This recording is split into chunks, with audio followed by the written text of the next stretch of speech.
Dans la province de la Lomami, les tracasseries policières et la perception des taxes illégales, un casse-tête pour les usagers des routes des dessertes agricoles. La population du territoire des Lulou s'en plaint.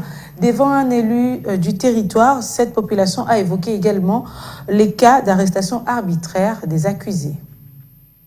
Sur une route longue de 75 km, la police de circulation routière a érigé au total 5 barrières et rançonne non seulement les conducteurs de motos et vélos, mais aussi les paysans qui se rendent dans les centres de consommation pour vendre leurs produits champêtres. À l'instar d'huile de palme, se plaint la population de ces territoires. À ceci s'ajoutent les cas d'arrestation et détention arbitraire des paisibles citoyens. Devant les députés provinciaux Ngoï Sulu Cyril, élu de ces coins en vacances parlementaires, cette population est émue levée de voir ces barrières et taxes illégales être bannies.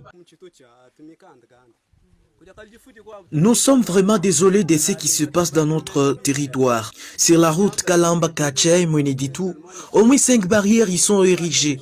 Et nous sommes tracassés.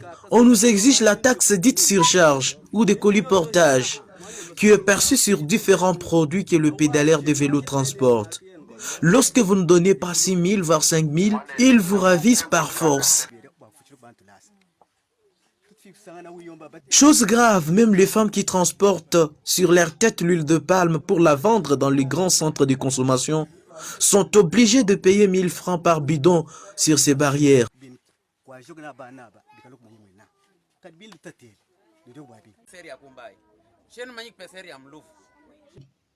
La violation des droits humains est devenue monnaie courante dans nos villages.